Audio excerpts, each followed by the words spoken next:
acho que a gente tem que conhecer todos para a gente saber escolher, indicar e trocar quando for necessário, né? Então, isso é usado desde que o mundo é mundo, que é o controle da dor com gelo. Só que o que acontecia? A gente não tinha um dispositivo que pudesse ter segurança e diminuir a quantidade de lesão provocada por aquele tratamento. Então, a partir do momento que começaram a desenvolver e aí fazer estudos sobre eficácia, a gente começou a utilizar mais. Aqui no Brasil, na verdade, chegou em 2019, basicamente, só que veio pandemia e coisa e tal, e aí acabou comprometendo um pouco. Já tinha vindo antes, retornou, e aí agora, na verdade, a gente está crescendo e aprendendo, mas tem uma pessoa que é uma intervencionista, assim, que todo mundo conhece, adora, que é a Andrea, né, Tresco, ela faz esse método há 30 anos, então acho que assim, não tem ninguém mais experiente do que ela, então muito do que eu falo aqui eu copio dela. Então, na verdade, é só para a gente lembrar que como que é esse método. Na verdade, esse gás criogênico, geralmente a gente usa CO2, ele vai ficar comprimido. E aí, aquela coisa que a gente estuda, né, durante a escola, aquelas variáveis físicas, né? Então, se ele está sob alta pressão, né, ele está bem comprimido, quando ele passar pelo orifício, vão ter que trocar valências, né? Então, o que acontece, na verdade? É igual quando a gente assopra com a boca mais aberta, a gente joga para fora o ar mais quente. Quando a gente faz bico, aquilo tem perda de temperatura. Então, é uma coisa muito básica, né? Então, é quase que sensorial normal. Então, o que acontece? Na verdade, esse gás ele não entra em contato, né, e ele fica aqui dentro do dispositivo, o que a gente tem é uma formação do gelo na parte da frente. Então, isso é importante saber, porque, diferente da radiofrequência, né, que a gente está falando de energia, aqui a gente está falando de uma coisa que é presencial, né? Assim, existe algo rígido. Então, isso, em termos de técnica, faz diferença. Tá? Então, aqui só para colocar, para quem não teve a oportunidade de ver, e aí pode ver depois, conversar com o pessoal com o aparelho, enfim, não vou ficar aqui gastando tempo da palestra especificamente sobre aparelho, mas quando vocês forem ver, quem não tiver utilizado ainda, vocês vão entender isso que eu estou falando. Então, é só para observar que ele cresce aqui, na verdade, na parte da frente. Então, isso, em termos de posicionamento, faz uma diferença. Né? Então, a gente tem que saber posicionar para não causar nenhuma lesão e também como vai manusear esse dispositivo. Olhando aqui que tem marcação. Então, quando a gente usa cânula e depois passa, né, o probe, e que a gente tem que retrair essa cânula, tem toda uma marcação que você vai ver e vai posicionar melhor o seu dispositivo. Tá? Então, isso é realmente gelo, é durinho. Então, o que interessa aqui de consideração estrutural? Basicamente, o que interessa sobre esse método, e para a gente fazer um comparativo com os outros, é o endoneuro. Então, na verdade, o que a gente diz é que a CRIO ela combina muito com as estratégias de medicina regenerativa, porque ela preserva justamente o endoneuro, que aqui tem aquela noção da regenerativa do scaffold, que é a base, né, onde a gente vai iniciar um processo de reparação se não conseguir uma regeneração. A gente precisa de uma rede, a gente precisa de uma base de apoio. Aliás, em tudo na vida, né? Então, sem a base de apoio, a gente tem muita dificuldade de prosseguir. E aí, o que acontece? Como a CRIO não tem essa lesão do endoneuro, tem alguns aspectos, né, com a não formação de neuroma, e aí, quando tem um crescimento axonal, na verdade, né, e o restante, depois que você faz a lesão, ele vai de uma forma ordenada, porque ele tem uma base, ele consegue se estruturar. Tá? Então, o que acontece, na verdade? De onde você faz a lesão? Para frente, você tem aquela perda, mas com preservação do endoneuro. Então, aquilo, tudo que for reparar depois, aquilo repara de uma forma mais adequada. Tá? O que a gente observa, basicamente, é edema, sem que haja uma perda. Tá? E aí, o que acontece? Quando a gente coloca aqui, o pessoal que estuda muito histologia, né, o tecido que não foi tratado, depois de 2 semanas, 4 semanas, 8 semanas, a gente repara, né, que aquilo retoma e com uma melhora funcional. E o que a Andrea Tresco fala bastante, assim, quando ela já fez, acho que em tudo quanto é lugar, né, que foi, na verdade, o primeiro método que ela utilizou muito, e hoje ela é muito a favor da prolo, ela é muito pró-regenerativa, né? Ela diz que até os pacientes, e isso, assim, pelo menos é o que eu observo, principalmente quando a gente trata nervo periférico, ainda que retorne a dor, principalmente de quem tem lesão mesmo, né, dor neuropática por lesão, aquilo volta num andar abaixo, né? Então, não retorna aquela dor que era inicial e que motivou o procedimento. Então, aqui, na verdade, é só para mostrar onde que ela vai se enquadrar. Ela vai se enquadrar nessa região. E, por isso, ela tem uma característica reversível. Esse quadrinho aqui eu achei, por acaso, e eu adorei, porque eu sou uma pessoa que quando perguntam, gosta que desenhe? Quer que desenhe? Eu gosto, eu entendo muito melhor. E aí, quando a gente faz essa comparação, e isso é importante para a gente comparar método com a radiofrequência convencional, radiofrequência refrigerada, a gente vê que, na verdade, tem essa preservação aqui do endoneuro, é o que diferencia uma lesão da outra. Então, aqui, um método bem básico de comparação. Tá? Aqui não está o fenol, está só o álcool, porque, na verdade, fora, né, eles usam bem mais álcool do que a gente usa bastante fenol glicerinado. E aí, o que acontece? A gente vê aqui que você tem uma lesão que, na verdade, você caminha para um tipo 3, né? E você caminha para coisas que vão danificar. E qual o problema, por exemplo, da parte que você usa líquido? Você não consegue controlar.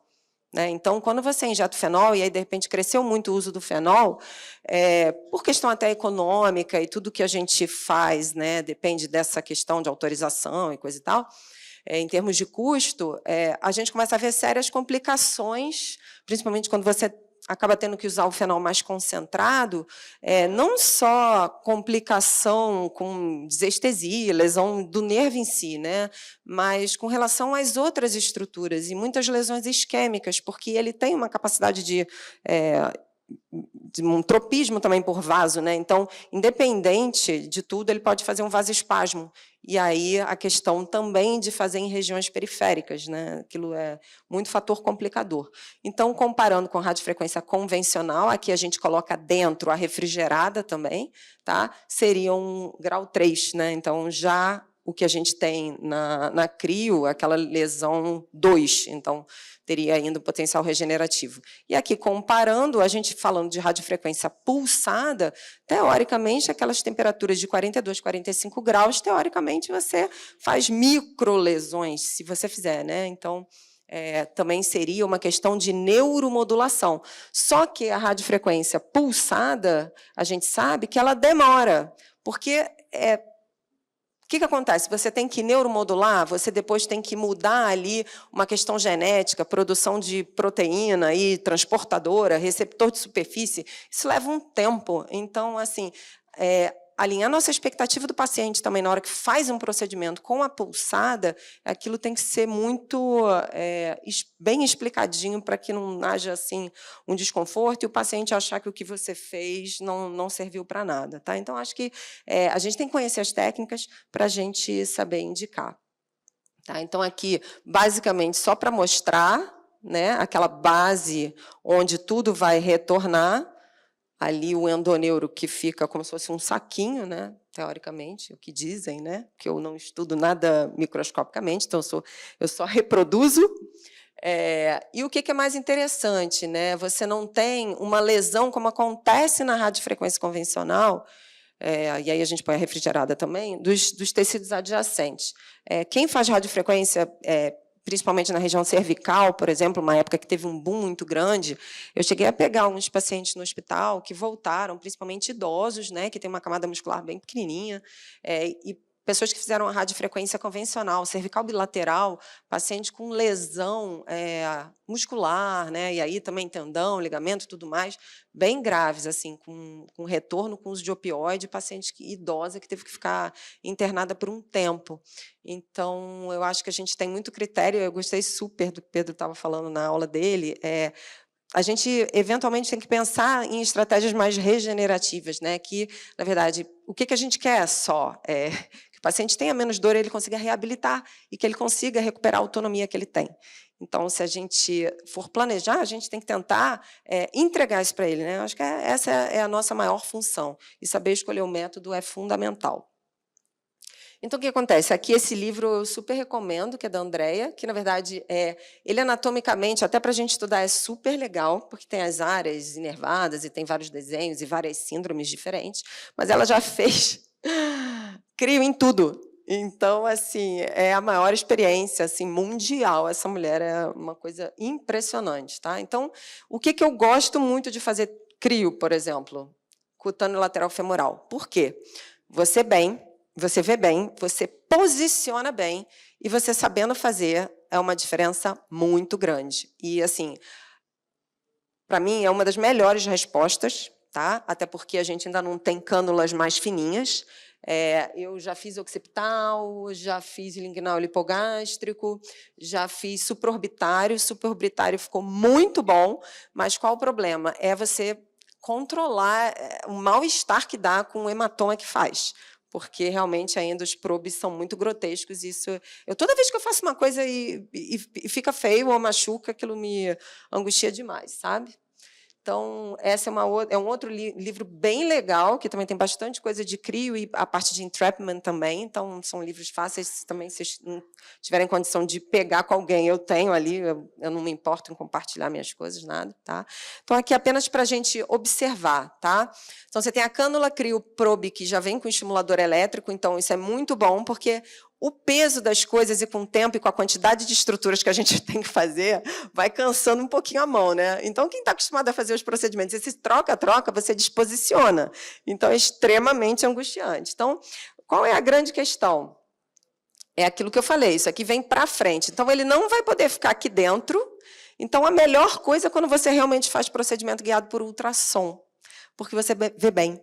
Tá? E o fato é ruim porque ela é mais grossinha, né? Claro que as coisas vão chegar, mas, por um outro lado, você vê muito bem. Então, quando você posiciona, tirando na região intercostal, que aí você tem que ter essa noção de retrair bem, porque tem a pleura, né? Então, e aí você... Eu sempre combino, quando eu faço bloqueio intercostal, ultrassom e raio-x, principalmente quando eu vou fazer injeção para descartar intravascular com uso de contraste, porque a gente, com ultrassom, às vezes a gente não vê, né? Então, principalmente o que estiver abaixo do osso. E aí, o que é importante? Sempre fazer estimulação para você confirmar. É claro que eu confesso que a estimulação, às vezes, é muito mais motora, porque sensitiva, às vezes, tem paciente que você não consegue fazer nada, tem que sedar, apesar da sedação ser leve, mas você perde um pouco dessa questão, né? Da parte sensitiva. Então, você tem que confiar bem na motora para você fazer o seu procedimento. Tá? Isso aqui é uma coisa ainda discutível. Tá? O que acontece? Sensitivo, você vai fazer vários ciclos. E eu, na verdade, eu reposiciono o probe. Tá? Então, por exemplo, se eu estou vendo cutâneo lateral femoral, que eu estou vendo bem, eu faço a lesão naquele lugar, depois eu mudo. Então, eu faço 3, 4 ciclos, e depois eu mudo de lugar. Se isso é uma estratégia regenerativa, se eu fizer poucos ciclos e só no mesmo lugar, a minha chance, na verdade, ela diminui de eficácia. Né? Então, por isso que às vezes a pessoa fala assim, não funciona. Não pensa que é igual a pulsada. E também não é igual a uma radiofrequência. Então, você tem que ter o entendimento de método, né? Para você ter aquilo funcionar bem. O que acontece com o motor?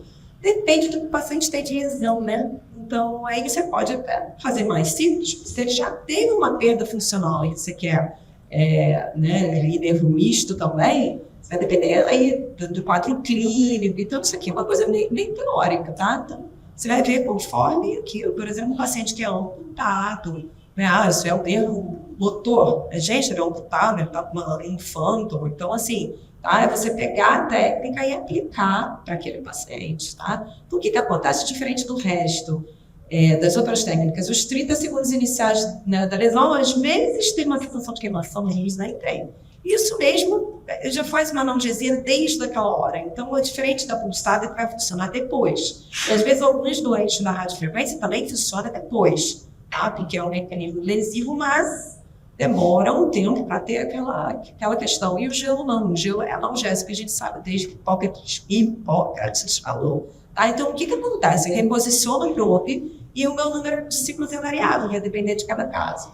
É só você lembrar aquilo que eu falei, tá? Vai ter um gelo aqui, o nervo está aqui dentro. Então, se você sacudir, puxar isso aí antes da hora, antes do apitar ali o aparelhinho, você pode fazer uma audição. Então, é uma coisa que você tem que se atentar, tá? E aí, tem algumas coisas que têm relação com o sucesso do seu procedimento. O tamanho, que por enquanto a gente, né, não vou comentar, mas no futuro a Deus pertence.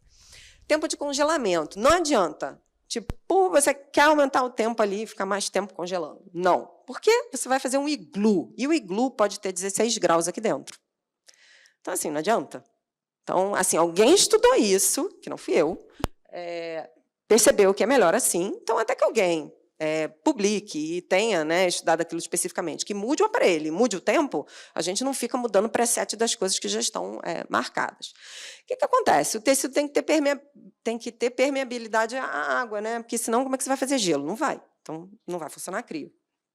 Outra coisa, vasos muito calibrosos. Você não vai lesar o vaso, tá? Com o crioprobe, né? Vai lesar com a cânula, mas com o crioprobe não. Só que o que acontece? É muito quente, você não vai conseguir baixar aquela temperatura.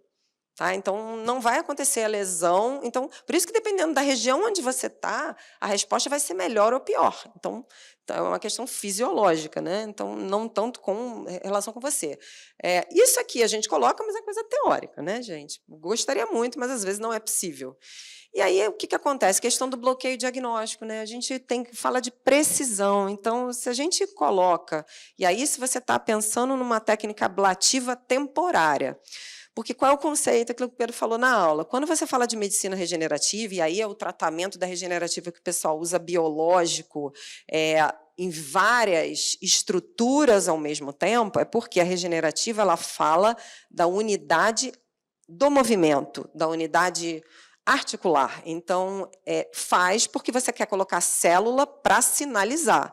Então, eu entendo, quando eu faço regenerativa, aquilo que eu estou fazendo. Tá? Então, cada técnica que você escolhe, e aí num paciente jovem, num paciente atleta, e jovem que eu digo, como eu tenho 50, jovem é 60, que você tem uma expectativa que você não quer denervar, eu acho que é só a gente entender mais ou menos o tipo de tratamento que a gente está fazendo. Tá?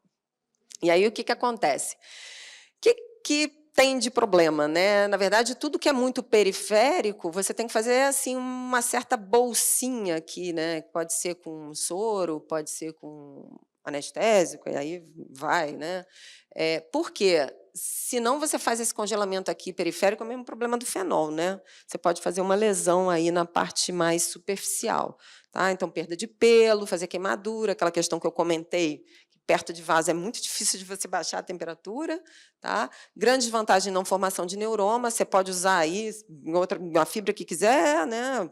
Pensando aí na tua estratégia terapêutica, você pode repetir, tá? Então, que o doente tolera o procedimento. Tá? Então, o que acontece isso aqui? Eu, no início, eu achava que era meio estranho, até que eu vi um caso de crioglobulinemia e, realmente, cara, acontece. Então, a gente tem que lembrar, porque a crioglobulinemia acontece num percentual que agora chega a ser 50% dos pacientes com hepatite C. E é uma coisa que a gente não pergunta. Então, na hora de investigar, esse paciente tem algum fenômeno assim, eu tenho evitado fazer, tá? Porque eu não tenho como saber se vai acontecer ou não, então eu não quero criar nenhum desconforto extra para aquele sofrimento que ele já tem. Tá? Então, a gente desconhece, às vezes, muitos mecanismos disso, então eu tenho evitado. Tá? Então, isso é uma pergunta importante. E aqui eu separei alguma coisa de coluna. Tá? O que acontece? A gente ainda faz isso, e aí, como o pessoal comentou nas outras aulas, a gente não está vendo o nervo, né? Então, a gente fala, dependendo da estratégia, paralelismo, dependendo do método, né? Então, se você pega uma convencional, aquele paralelismo teórico que a gente viu nos modelos anatômicos, que a maioria dos nervos está passando daquele jeito, e a gente reproduz aquilo. Mas a gente não tem certeza. E aí, quando você usa a radiofrequência refrigerada, esse paralelismo já não é dessa forma. Você pode ir um pouco mais reto, né? E aí ter êxito no procedimento. A crio, a gente está aprendendo ainda, né? Porque se você tem uma opção de fazer, e, na verdade, se o doente tem vários mecanismos de lesão, né? Se ele tem um pós-operatório, que você tem fibrose, que você tem alteração de tendão, a gente tem que pensar, porque, olha só, se você olhar a radiofrequência aí, a crio, o dispositivo é bem grosso, né? Então, assim, o que a gente está criando, e aí eu gostei dessa mais por tomografia, eu só faço por tomografia o que é alvo único, tá? Eu uso mais radioscopia combinado com ultrassom. Mas eu gostei disso aqui, sabe por quê? Porque dá para mostrar bem o que a gente está, é quase que uma lança, né? Então, o que a gente está usando, dependendo do método, e o que a gente vai agregar aí, eu digo com relação a pacientes que já têm outras cirurgias prévias, tá? Então, isso vai depender muito do método. Agora, essa questão, na verdade, de você ter a formação de gelo dessa forma, comparando com a radiofrequência convencional, vai ficar mais fácil o seu posicionamento. Tá? Então, acho que isso que às vezes acontece, a gente vê na prática, fica uma angústia desesperadora de você, às vezes, tentar fazer o paralelismo do paralelismo, sobretudo nos pacientes que têm muita deformidade, e aí você acaba entrando e saindo com aquela cânula várias vezes. Então, qualquer cânula é também uma forma de lesão. Então, a gente tem que ter bastante critério na escolha do método, né? Então, isso aqui lembra muito a radiofrequência refrigerada no sentido de tamanho de lesão. Oi. Tá? Então, o que eu gostaria, até quem quiser fotografar, quem quiser pegar aula, eu gosto muito dessa aula da EG, que ela compara os métodos, e aí fica mais fácil a gente escolher por questão da reversibilidade. Tá? Então, naquilo que você vai fazer, e você, mais rapidamente, esse paciente tem um retorno até para prosseguir a fisioterapia, que é o que a gente quer, né? E aqui, esse comparativo também, que eu acho muito interessante em termos de técnica, e a grande questão que eu acho da crio, que é esse controle quanto à formação de neuroma. Então, outra coisa que é importante, o uso da crio perioperatória começou com o pessoal do tórax, e aí eles começaram a falar, e abandonaram. Por quê? Porque às vezes fica pior quando eu faço a crio durante a cirurgia, mas o que acontece aqui? Ninguém está falando como é que ele faz a crio, né? Então, se você traciona aquele nervo e faz a crio, você fez a lesão antes, quando você tracionou, ou foi a crio mesmo, né? Então, acaba que percutâneo acaba tendo um resultado melhor, porque talvez a gente mesmo não esteja sabendo fazer isso durante o ato operatório. Tá? Então, eu convido vocês aqui para ir no Rio, no final do mês, no Lagos D'Or, que vai ser um simpósio que também vai ser dessa forma, que a gente consegue assistir tudo, e é uma coisa que eu gosto bastante, em Búzios, que é o lugar do Rio que eu mais amo na minha vida. Obrigada.